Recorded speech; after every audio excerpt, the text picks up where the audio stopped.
Chapter 1, The Dealt Card. In life, you can only play the game with the cards you've been dealt. This held true no matter the circumstances of a person's birth, appearance, talent, reputation, or the skills they cultivated. Subaru Natsuki was keenly aware that he was lacking in every single one of those categories. Through some kind of mistake, Rem had completely accepted Subaru, but he knew all too well that the Subaru Natsuki she saw was an ideal far removed from the real thing. Compared with the man she envisioned in her mind, the cards that the Real Subaru held were few in number, and poor in quality, but he learned, now that he stood at the playing table, no one cared about his personal problems. All anyone in his position could do was try to win with the cards he was dealt. The rest came down to simply how well each person played, their timing, and if they used any bluffs. The White Whale. Of all the cards in Subaru's hand, he chose the one that resulted in the greatest effect on the others. His declaration changed the faces of those around him in different ways. They were currently in the reception room of the Duchess of Karsten's villa in the royal capital's nobles district. Not counting Subaru, 5 were participating in the discussion. First, Crush Karsten, lady of the manor, accompanied by her 2 retainers, Ferris and Wilhelm. Also in attendance was Russell Fellow, one of a tiny handful of influential movers in the royal capital, acting as an advisor for Subaru. And the 5th was Rem, who was touching Subaru's sleeve, providing limitless strength by inspiring the courage within him. The conversation between those 6 in the capital quickly began hurtling toward an intense climax. In short, the objective of the discussion was to form an alliance between the Amelia camp and the Crush camp. The Crush camp was taking a cautious wait-and-see stance toward the Amelia camp's request of cooperation to resist the universal menace of the witch cult. Subaru's invoking of the White Whale's name was his trump card for breaking that stalemate. Crush's eyes narrowed in profound interest. Ferris looked at his master with gloom-filled eyes. The deeply mercantile Russell knotted his brows, whereas Wilhelm? After an instant, Subaru involuntarily held his breath when a thick, dark hostility permeated the room's interior.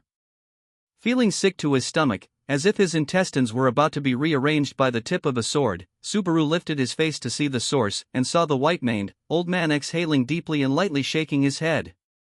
Forgive my gross indiscretion. It would seem that I, too, still have room for improvement.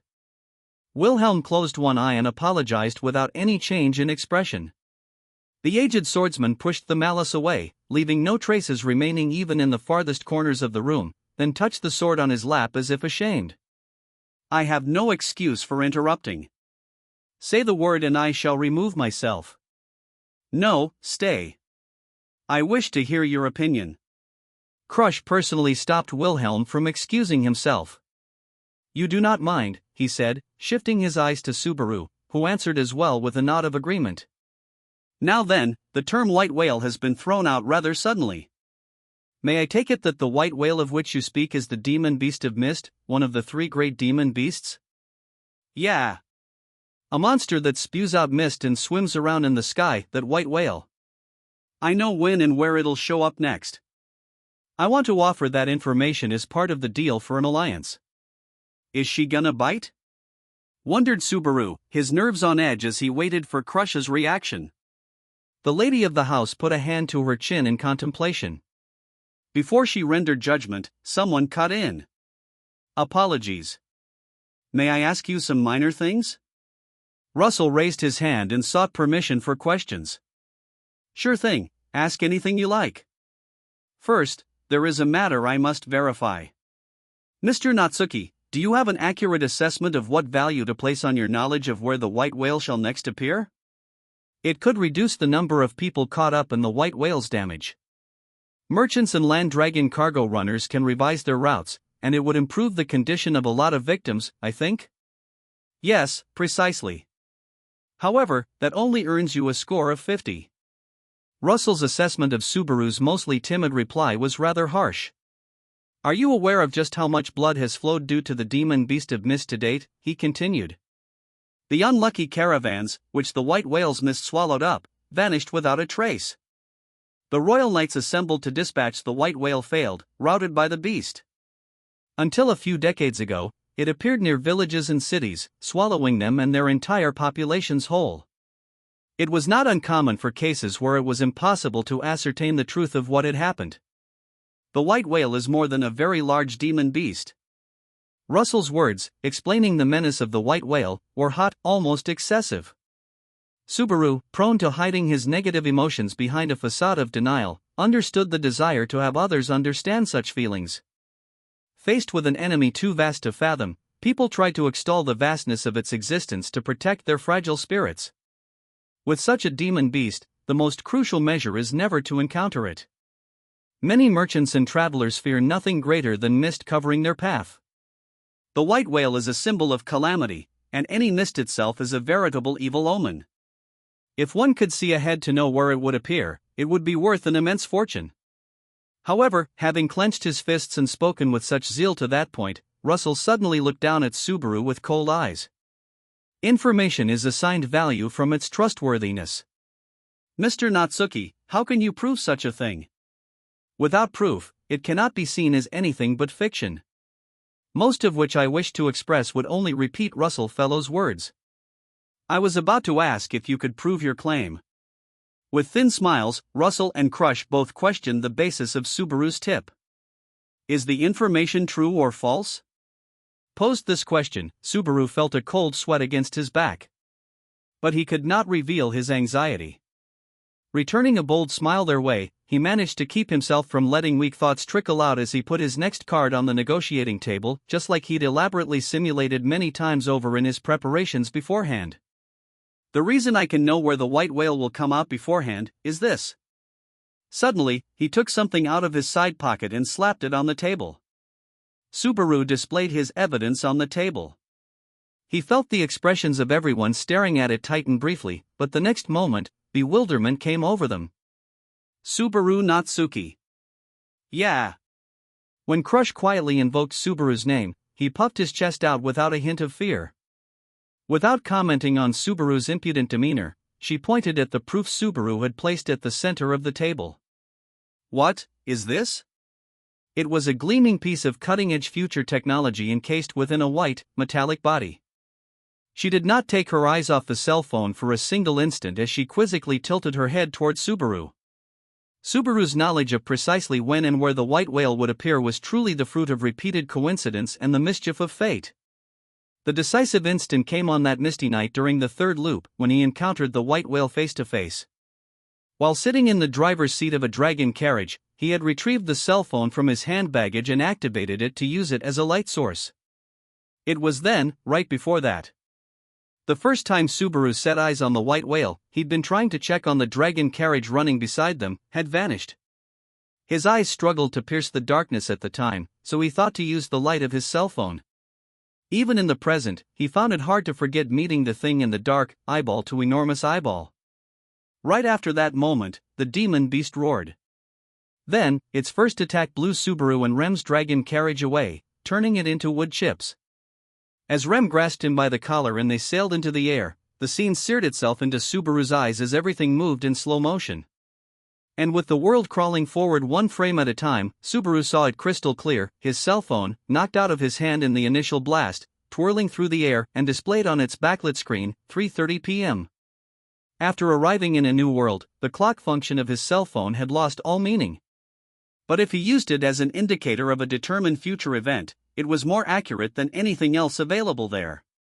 More importantly, the cell phone played the role of an irreplaceable device. It's no fault of yours for not knowing what this is. This is one of those Mattia thingies, unearthed in my homeland. This is the proof for what I'm saying. It was the very fact that the cell phone was from an unknown land that turned it into a valuable weapon for negotiations. May I touch it? Russell was the first to swallow his saliva and reach out toward the cell phone. Subaru gave permission with a nod. The man timidly took the cell phone in his hand, checking the feel for himself. Oddly, it is quite comfortable to the touch. It seems to be metal, and yet it seems warm. The surface is glossy yet also soft. This spot opens up? Russell unfastened the flip-up phone and marveled at the light flowing from the screen. Before the conversation started, Subaru had changed the display on the screen to that of a more orthodox clock. Even with skilled operation, there was little else to extract from it save for a few phone numbers. There is a glow, and the picture is changing. Ah, but I cannot determine the contents. Are these characters I have never seen? Or wait. Is this a picture? Bit by bit, the screen showed the second hand of the clock moving. But the human beings of that world used very different devices to tell time, so Russell could not understand the display. The same went for the numbers indicating the time. His best guess about the Arabic numerals was probably that they resembled a child's scribbles. Subaru knew how he felt. After all, he'd gone through the same thing day after day. They're special characters, so I don't think anyone here can read them. However, you can use it properly. Is that it? I actually can't fully use all its functions. When Crush posed the question, Subaru employed caution, carefully choosing his words. There were a number of conditions for successfully completing these negotiations, but one reigned supreme. He could not let Crush, who possessed absolute confidence in her keen eyes, detect any falsehood within him. Subaru needed to do everything in his power to avoid stepping on any landmines. In other words, you are saying the following: this Mattia acts like a warning crystal that indicates the approach of the white whale. I don't recall ever hearing about these warning crystals, but I think so. Judging from the name, they were probably some sort of alarm crafted from magic crystals. A Mattia that signals the approach of the white whale, eh? What does the expert think? In truth, I must admit I am at a loss. Individual Mattia differ greatly, and it is rare for any two to work precisely the same. The manufacturing of conversation mirrors is an exception because a method to reproduce them has been discovered, but the costs involved make mass production simply unfeasible even for those. At the very least, this is the first I have heard of this variety of Mattia. Russell avoided making any careless statements about an object he knew nothing of. For the moment, he played the role of a benevolent third party, intervening in neither Subaru's favor nor Crush's. Naturally, Russell's eyes were exceptionally critical when it came to discerning whether siding with Subaru or Crush would accrue him the most profit. Therefore, I cannot see any method of determining the veracity of the information. Which means your assertion becomes difficult to swallow at face value. Now then, what shall you do? Yeah, that is a tough situation. It'd be great if I at least had a way of proving it, but, in response to Crush, Subaru raised both hands, his gesture indicating that there was no hope for that. Perhaps try to see if it rings at the approach of an actual demon beast? Or maybe you have another way of proving that this Mattia is indeed a device that reacts to demon beasts? I'm gonna correct you about one thing. Subaru raised a finger and swayed it left and right, as if enjoying a chance to get back at Crush. This Mattia doesn't react to demon beasts themselves. If it did that, any demon beasts hanging around would make it ring all the damn time. It turns on for only the important ones. Surely you are not saying it reacts when a demon beast is threatening the user? Crush reacted to Subaru's assertion, adding a laugh, as if such a function was too good to be true. But there was yet another reaction that followed Crush's. Ah! Standing at Subaru's side, Rem let out a tiny voice of comprehension. Then, immediately after, she lowered her face, apparently ashamed at having disturbed the negotiations. That reaction makes me wonder, Remington. Did that remind you of something? When Crush pressed for an answer, Rem's eyes ran over the side of Subaru's face for only an instant. Hints of worry and gratitude filled her gaze, so Subaru smiled to give her visible reassurance. It's all right. If you have something to say, go right ahead, Kay? Yes. If you say so, Subaru. Rem lifted her head, turned toward Crush, then indicated the cell phone on the table. I shall omit the fine details, but recently, there was an incident within the Mather's domain caused by demon beasts. When it occurred, Subaru was the one who acted the swiftest to bring the situation to an end. He had not been with us very long, so I thought it strange he grasped the circumstances before the landlord himself, Master Roswell, but, with this Mattia, he noticed the incident beforehand? It was an open question, as it was a little too convenient for him to notice without any tangible basis. Meekly, Rem tilted her head very slightly, glancing Subaru's way. She clearly harbored doubts over how Subaru had sniffed out the Yarugaram incident in a very Rem-like way. The learning of the Mattia's existence had just erased those doubts. On the other hand, that reply drew Crush's piercing gaze right to Remington. Her eyes gave off a sharp, penetrating stare that seemed to slip inside people's innards, as if she could see their very soul. In terms of actual time, only a few seconds passed. And yet, Subaru felt like each took a heavy toll on his endurance when finally, "You have not spoken falsely." Crush displayed a certain level of trust and comprehension toward Rem's statement. Hearing her assessment, Subaru struggled with all his might not to show the relief he felt on his face. On the inside, he could not stop clenching his hands and pumping his fists. In other words, it had all been a bluff. If that fact came out, negotiations would immediately be cut off, and it would not have been odd for him to be sliced into thousands upon thousands of bits for his insolence. However, Subaru had glossed over it all by using his words to direct everyone toward a different topic. Subaru had not spoken a single falsehood in response to Crush's questions. After all, the cell phone really wasn't a device that rang in response to demon beasts in its proximity. Moreover, Subaru, someone who had barely even used his cell phone to send messages, certainly could not use its full potential. Rem had unwittingly allowed herself to be exploited for the greatest hurdle Subaru needed, which was confirmation from a third party. Even if the contents of what she said differed from the truth, she had no intent to deceive, so it was not a lie. Percy, you've gotta admit though, you said that like you can tell if a person's lying or not. At the risk of boasting, that is correct. One might call it having perceptive eyes, but in actuality, I have been graced with the blessing of wind reading. What did you say? The completely serious reply Subaru received was not at all what he'd expected, recalling how in the past she had chewed him up and spit out the leftovers.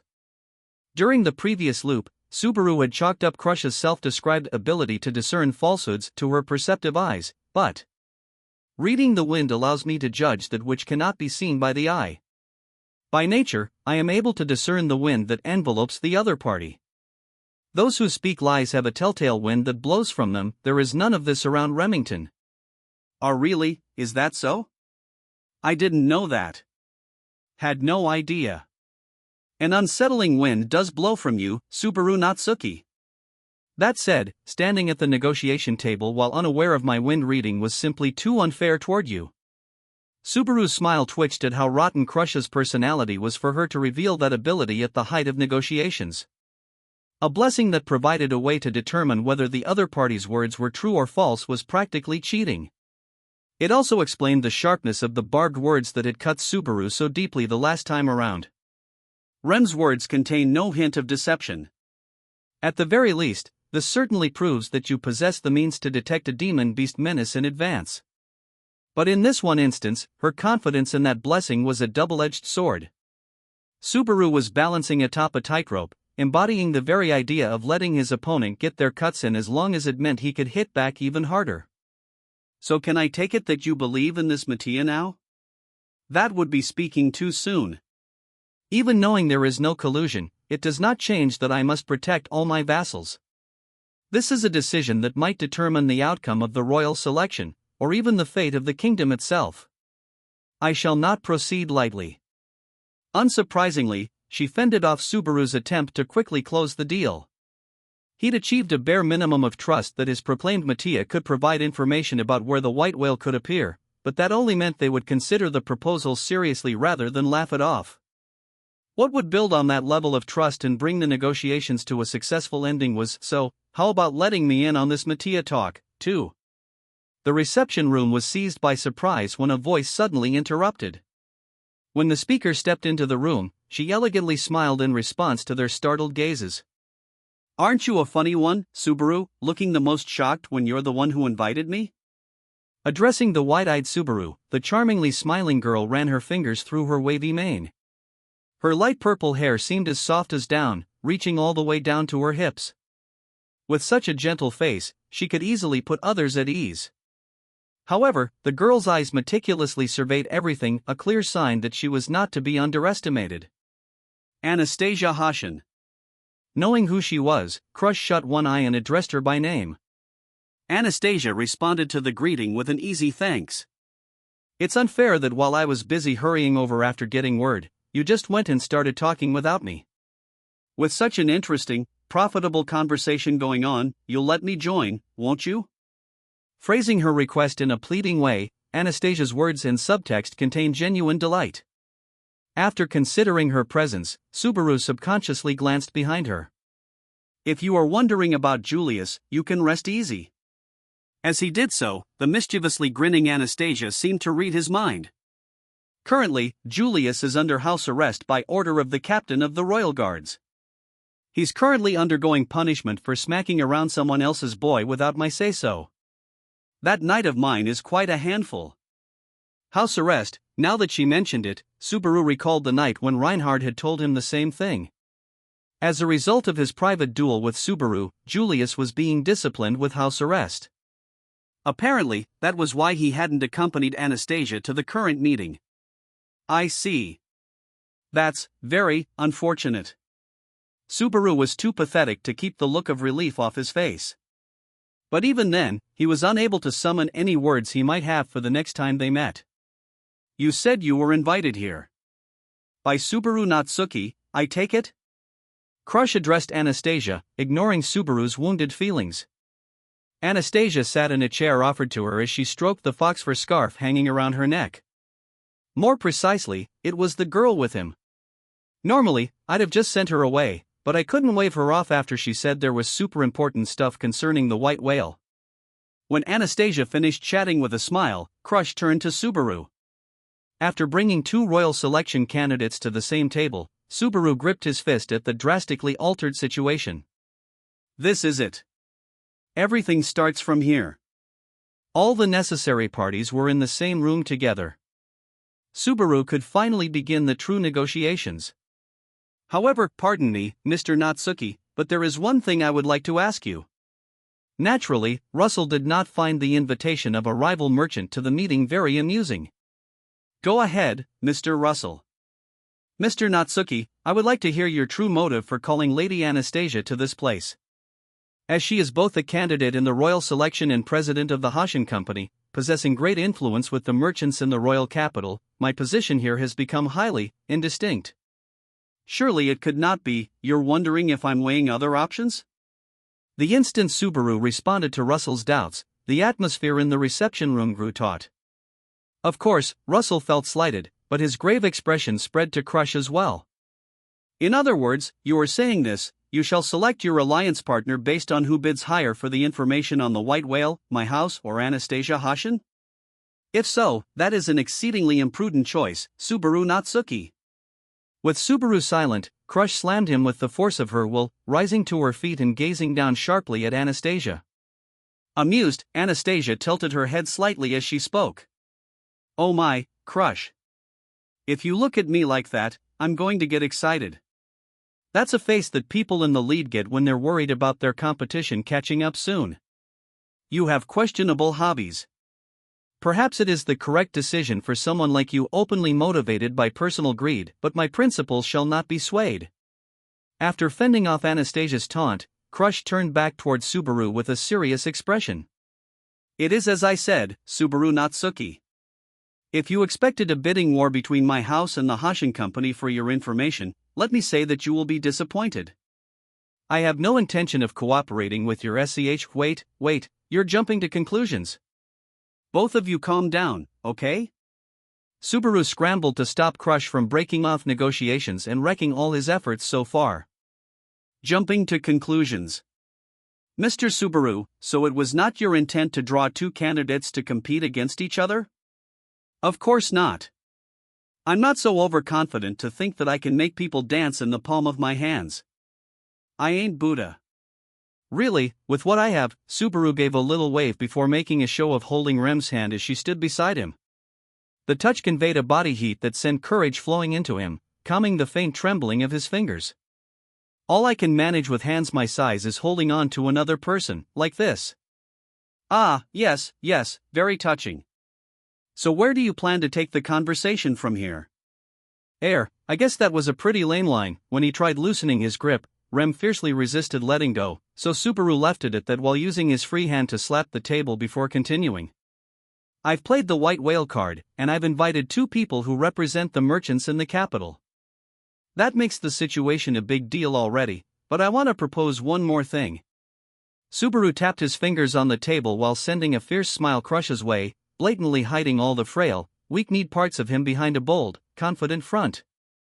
Willing to listen? I am the one who rushed to conclusions and interrupted you. I have an obligation to listen. Say what you will. The sense of an oppressive wind blowing from Crush intensified. On top of that, even Anastasia showered Subaru with similar pressure. It seemed like he would buckle at any moment. He had no doubt that if he was alone, he would have laughed, made light of it all, then promptly run for the hills. He felt a squeeze from the warm touch of the hand clasped around his. She could not call his name, nor could she offer any words. All she could do was convey her feelings. That made him happy. As long as he had that, Subaru could probably take on even the witch. He closed his eyes, held his breath, and keenly felt thoughts and oxygen coursing through his brain. I'm pretty sure she'll bite. After thinking about it over and over, incessantly recalling what happened on the first, second, and third loops, he pieced together his accumulated knowledge, then drew out what he expected to happen onto a blank, white canvas. He wasn't absolutely sure. It wasn't like anyone had told him that's what would happen either. But combined with the pieces found scattered throughout the ongoing negotiations, the vague image pointed to only one possibility. It was either a convenient delusion or a miracle he had obtained after suffering death 3 times. It comes down to this. Crush, I think my information will be extremely useful for your plan to hunt down the white whale. Subaru's future information and the objective Crush harbored, these formed the basis of his decision. Subaru would become a suitable ally for Crush Karsten, as a comrade in arms against their mutual foe, the white whale. In the instant after Subaru spoke, the room fell into silence as each person in attendance sank into thought: Crush, Anastasia, Ferris, Wilhelm, Russell. Each closed their eyes, as if digesting the words Subaru had just given voice to. The moments that passed amounted to several seconds, but the incredible pressure of that quiet tied Subaru into knots. This is it. This'll decide everything. Unlike the events so far, simulations in his mind wouldn't cut it. Unable to determine the other party's probable reactions, he was left with no choice but to react instantly to what they did then and there. I shall ask you about one thing, Subaru Natsuki. As he'd expected, it was Crush who broke the silence. Crush unfolded her arms and raised a single finger, turning it toward Subaru. From where did this extraordinary idea come? Why do you believe that my house has crafted such a plan? It is not a statement you can simply walk away from. Her uninflected voice betrayed no alarm or bewilderment, nor any emotions. Awed by her statesmanship, Subaru's gaze wandered as he breathed in and called out a name. Remington, yes. Give my back a good, hard smack, would you? Yes. The moment he finished talking, Subaru thought to himself, a good, hard smack might be overdoing it, but it was too late. With an incredible jolt and a dry, explosive sound, the force shooting through his back made him wonder if his guts were about to spill from his belly.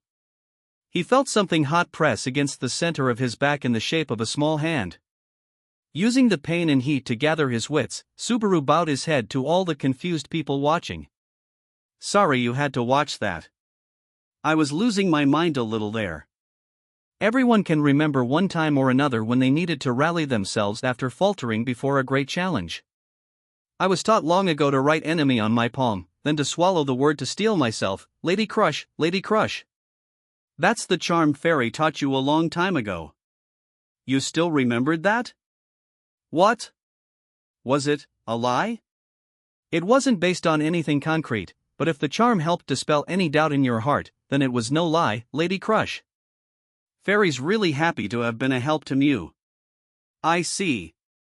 So you were thinking of me. In that case, I forgive you. Seeing how easy it was to cajole Crush made the earlier discussion about her blessing rather suspicious.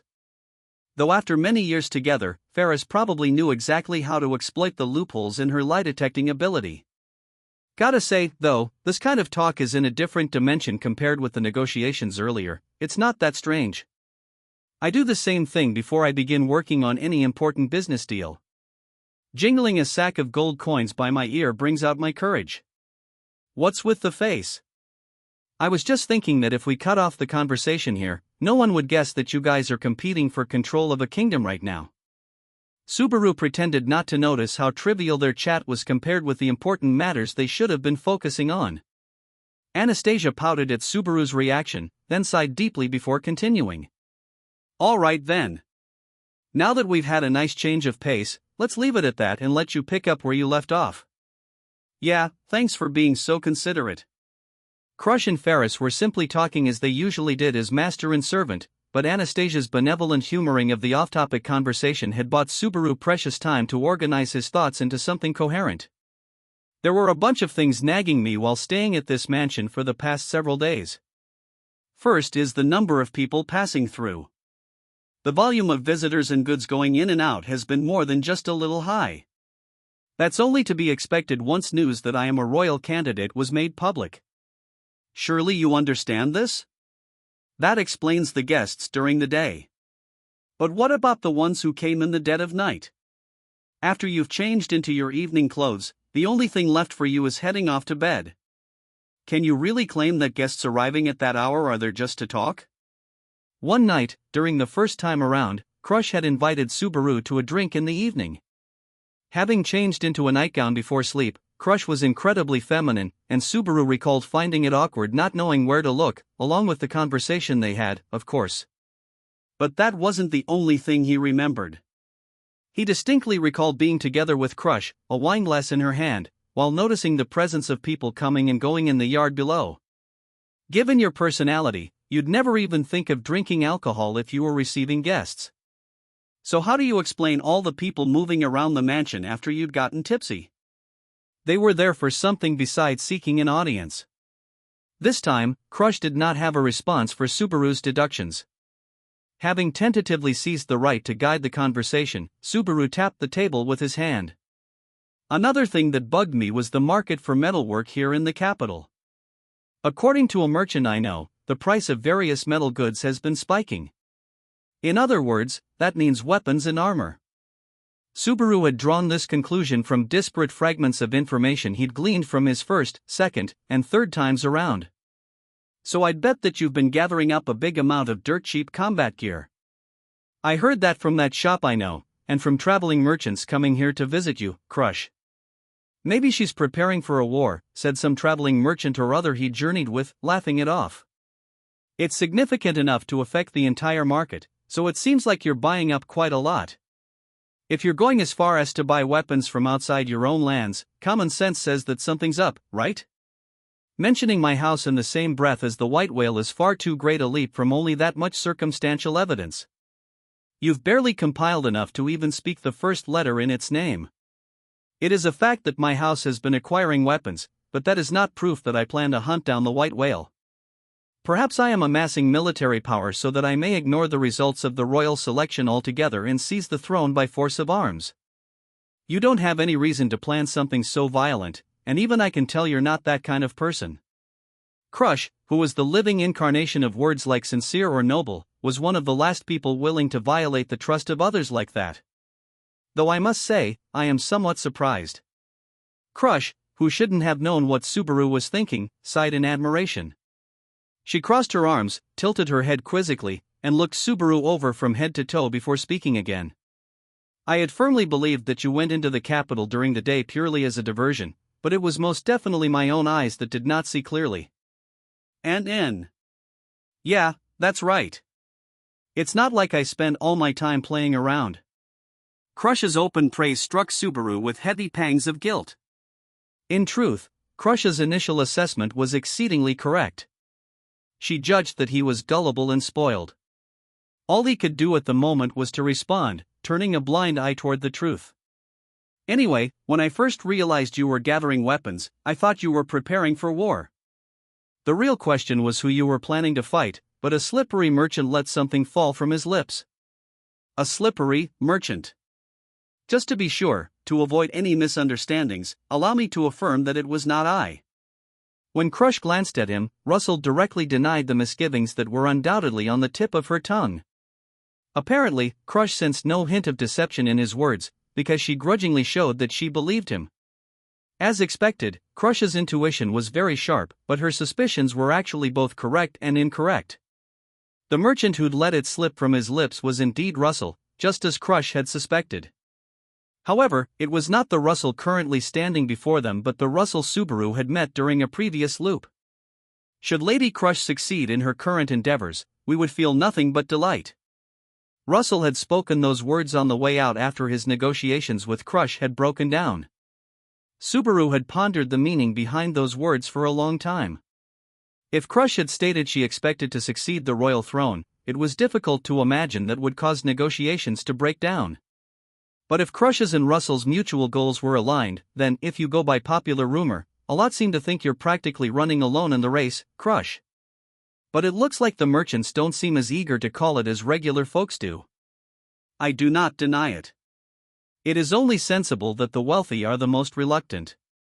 I acknowledge that the tax rate on commerce is high within my lands. Naturally, I use those funds to defend the peace and order, but I am well aware of the difficulty in conveying this benefit to other parties. So unlike the people benefiting from your rule in the Karsten domain, people who aren't swayed by fame can only judge what kind of person you are by how you appear to be, huh? It was entirely true that Crush was a capable ruler who managed her territory well. But beyond those who could confirm her true skill for themselves, people had to rate Crush based solely on second-hand bits and pieces of information. Much like Amelia, often judged based on the mere fact that she was a half-elf, Crush alienated those who were able to see only the negative side of her austere way of life. So I figured it's like this. I don't think you care much for people who judge based only on what's visible on the surface, but in a royal selection, you need to persuade even those people to come down on your side. So what should a girl do to convince people like that to see you in a better light? Well, hey, if people judge only from appearances, then all you need to do is slap on a fresh coat of paint, right? Anastasia picked up where Subaru left off, bringing his point to its logical conclusion. Well, that's pretty easy to say, but it's not so simple to actually do it. In the first place, chances are good this is all a miscalculation.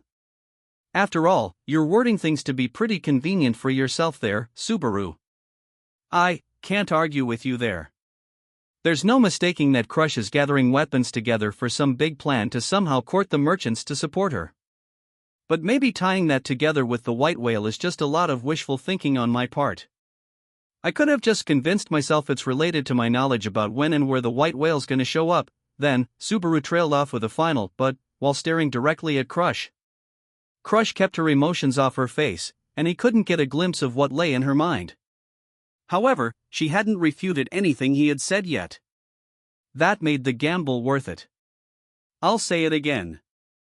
In return for an alliance between Amelia and Crush, the Amelia camp offers the magic crystal mining rights in the Great Elier Forest in addition to information on the time and place the white whale will appear. In other words, the honor of hunting down the demon beast that has threatened this world for far too long. If any part of what I'm saying is off the mark, then just go ahead and throw it right out. If I'm wrong, then you can go ahead and simply consider the info I have on the white whale as a plain bargaining chip for us to haggle over. Perhaps the two merchants present could simply take that information alone and turn a fine profit. Crush herself could surely use that information to improve her reputation with merchants as a whole. It had at least that much value. But if what you're after is in line with what I'm hoping for, then Subaru raised his right hand and offered it, inviting Crush to take his hand to tear down the wall between them, and to prove the future Subaru had seen was worth something. We should take out the white whale, let's go on a hunt. Subaru was proposing to Crush that they hunt a creature of legend, a symbol of calamity to traveling merchants. That enormous, nightmarish demon beast of mist that Subaru hated for its link to one of his abominable memories. Allow me to ask you one thing. Crush examined Subaru's presented hand and raised her finger, pointing it toward him. Subaru instinctively understood that the question Crush would pose him was the final gate barring his path. You claim to know when and where the white whale shall appear. Is this absolutely certain? Yeah, it's true. Subaru released the breath he had been holding as he gave his answer. The final question was no accident, Subaru could not lie. I guarantee I know when and where the white whale will show. You can bet your life on it. In fact, it really was information he had literally paid lives for, whether his own or those of others, over and over. There was no doubt about how reliable it was, nor could Subaru show weakness now that he had come so far.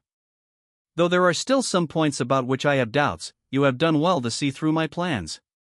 With a small sigh, Crush closed her eyes as she replied, seemingly giving in. At first, Subaru was unable to grasp exactly what she meant. But as the words slowly permeated his mind, their meaning gradually took shape and became clearer. Then that means, I have misgivings. I have doubts. There are many elements I cannot comprehend, which makes accepting immediately difficult. However, Crush lowered the hand with which she had used to point at him and positioned it against Subaru's. Now, Crush's slender, pale fingers were firmly grasping the hand he had offered earlier. I shall trust in your eyes and the spirit that leads us to the current state of affairs. The negotiations had succeeded. Seeing both of them shake hands, it was actually Russell's shoulders that visibly relaxed first. With an exaggerated breath, he was beside himself as he shook his head before he started speaking. There were a number of rather close calls, but it seems you have come to terms. Mr. Natsuki, can I assume that the promise you made prior to this meeting is still firm? Yeah. Sorry, it's not much of a deal. You were a big help, Russell. Just like I promised, I'll give you my cell phone after we're done hunting the white whale. Subaru responded to the devious smirk that came over Russell with one of his own. Noticing the exchange, Crush had an exasperated expression on her face as she sighed. So you really were working together? Hey, I'm the one who invited him. I just asked him to give me a tiny helping hand. Please do not think poorly of me. In point of fact, I did my utmost to avoid any unnatural interference during the negotiations. At worst, I merely looked ahead to after you established an alliance. Crush shrugged her shoulders at Subaru's and Russell's nonchalant replies. Subaru had gotten in contact with Russell immediately after exchanging information with Remington. Once he got a hold of Russell, whose negotiations with Crush had similarly failed during Subaru's third time through the loop, they agreed to help each other during the meeting. That cooperation rested on the condition that Subaru would eventually hand over his cell phone. Properly speaking, Russell also had a false understanding of the cell phone's capabilities, but Subaru came to peace with it by seeing it as a chance for Russell to get his hands on an electronic device made with future technology. Now then, it is your duty to clear up these remaining areas of doubt. Crush shifted her eyes from the link between Subaru and Russell, turning them toward Anastasia. Anastasia noticed the doubting gaze and tilted her head in an open question. MM? You look like there's something you don't understand. But about what, I wonder? I understand that Subaru Natsuki and Russell Fellow have goals that align. This makes your position suspicious. What, pray tell, were you invited here for? Well, guess I see your point. Anastasia embraced her scarf, pouting with an adorable MMM before continuing. There are 2 royal selection candidates and one of the capital's leading merchants assembled. If you have alliance negotiations with this many heavy hitters, it's not like nothing you say goes outside of that place, huh? But just having me here gave Natsuki's words weight, didn't it? Well, I did have a little bit of that in mind. Giving an evasive answer, Subaru hoped to muddy the waters even as he broke out into a cold sweat once she pointed out exactly what he had been thinking. In actuality, he had another reason for calling Anastasia over, albeit closely related to the one she had just mentioned. It was not to keep Crush from saying anything carelessly. Subaru wanted to make sure Crush didn't assume that anything he said was thoughtless and unfounded. By assembling so many important figures in one place, he felt it would lend greater credence to his words. Though given Crush's and Anastasia's particularly sharp intuition, he was afraid to ask just how much it had actually worked. Then there was another reason as well. And that was? That's super simple, it's because I'm a merchant. Putting a hand over her lips, Anastasia smiled as she practically hopped forward. Then, she put both of her hands over Subaru's and Crush's hands, still clasped together. I have big expectations for this hunt for the white whale. For merchants like me, the white whale is a matter of life and death, so if you're gonna take it out, I'll lend you a big helping hand. Incidentally, you might want to consider the various products the Hashin Company has on hand and ready to go. Please wait. Surely the Merchants Guild of the Royal Capital has precedence in this deal. Lady Anastasia, I would kindly ask that you refrain from interfering in this matter. Russell rebuffed Anastasia's blatantly mercantile probing. As sparks flew between the competing merchants, Crush looked at Subaru, seemingly having deduced something from the mutual exchange. Wait. Listening to your words, it would seem that we are rather short on time. Well, I never heard a thing about that, either. I just thought it felt that way from how the conversation was going. But you're actually pretty hard-pressed, aren't you? With both Crush and Anastasia staring at him, Subaru licked his dry lips. Now that they'd formed an alliance, there was no point hiding the information anymore. Yeah, that's right. According to the Mattia, the white whale will appear about 30 hours from now. The location is the area around the Great Flugel Tree. 30 hours. The Great Flugel Tree. Crush ground her teeth at the incredibly tight schedule. Anastasia tried to wrap her head around the name of the location. Yes, the rest was a race against time. Within 30 hours, we need to deploy our forces to the Lipez Plains and strike at the white whale with a coordinated attack just as it appears.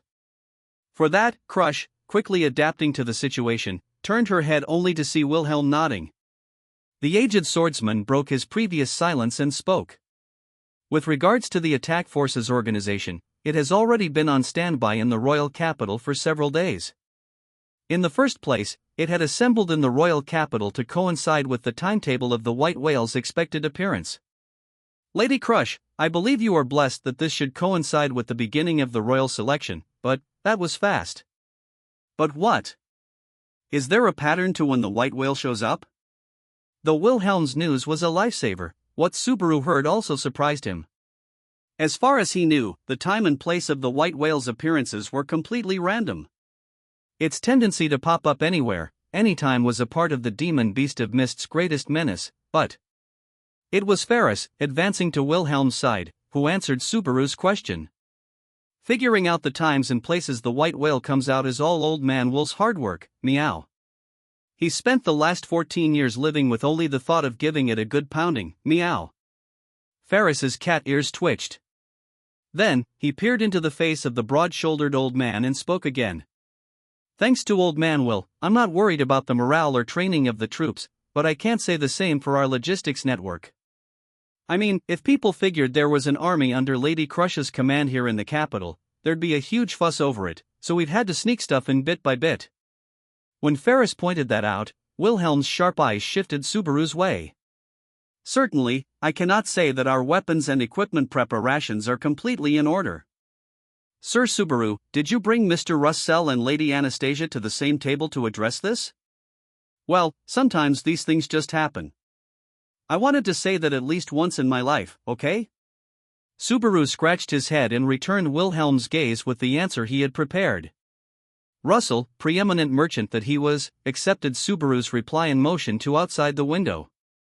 I have already sent the guild notice to be ready to move. Preparations are happening as we speak. Allow us until tomorrow afternoon, and we shall gather everything that is necessary from the merchants here in the royal capital. Hey, the same goes for the Hashin Company. Let's give merchants not part of the guild a chance to fill the gaps. You can expect various other things from us as well. Anastasia followed Russell's words up with a strikingly powerful reply. Then, as Crush folded her arms in relief, Anastasia smiled at her. I came here because it's an iron rule of commerce never to pass up a business opportunity. Selling things is nice, but doing favors are number one. Intangible, no depreciation, no overhead, and more than anything, you can slap a price on it after the fact. Hey, I'm glad she's on our side here, but hearing that makes me think, wow, this businesswoman's a real piece of work, all over again. Anastasia was a cute girl with an adorable blush to her cheeks, but she was a miser to the core and thus, very, very scary. Subaru couldn't even fathom the price she attached to her favors. With Anastasia in a very good mood, Crush glanced at her and nodded with an accepting look. So you prepared the path before negotiations took place. I see. So in this instance, it was I who lacked foresight and resolve. You have done well, Subaru Natsuki. I just crammed super hard before the test. Me, I'm relieved to the bottom of my heart. He'd schemed and prepared endlessly beforehand, but even then, successfully brokering the deal was still like tightrope walking across a knife's edge. Even with wildcards on his side, he still had an awful lot to learn. Even so, guess I managed to save face for staying behind in the capital, Remington. Yes. You are incredible, Subaru, as I knew you would be. He lifted up their still-clasped hands as he and Rem, the unsung hero of the negotiations, shared in each other's joy at their success. There probably wasn't anyone happier at the result of the negotiations than Remington originally. These negotiations had been Rem's appointed duty. He could easily imagine how being unable to divulge her task to Subaru and having to speak with Crush day after day had whittled away at her spirit. Subaru had continually rotted by himself while the future of the Amelia camp had been entrusted to her. She must have suffered under that burden. He hoped that in some small way, this victory repaid the girl whose feelings had supported him for so long. If so, then for the moment, that was enough for Subaru to be happy. Sir Subaru. As Rem and Subaru celebrated together, a voice suddenly called out to him. When he looked over, he saw Wilhelm, standing with his back straight as he watched Subaru with a serious demeanor. When the aged swordsman's eyes met Subaru's, emotions flooded onto Wilhelm's wrinkled, fearless face. Thank you. With that brief statement, he went down on one knee on the spot. The suddenness of it jolted Subaru. However, he was not alone in his surprise. Not only Crush and Ferris, who knew Wilhelm, but even the others like Rem and Anastasia were startled. I offer thanks to you as deep as that I offer my lord, Duchess Crush Karsten. I thank you for giving this elderly man an opportunity for vengeance. That's.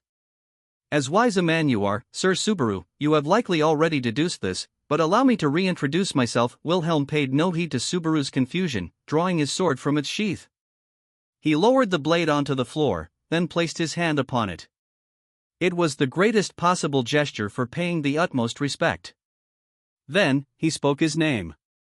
Previously, I was known by Trias, my old surname. My true family name is Astria. I took the previous sword saint, Teresa van Astria, as my wife, sullying the family line of the sword saints, that is I, Wilhelm van Astria.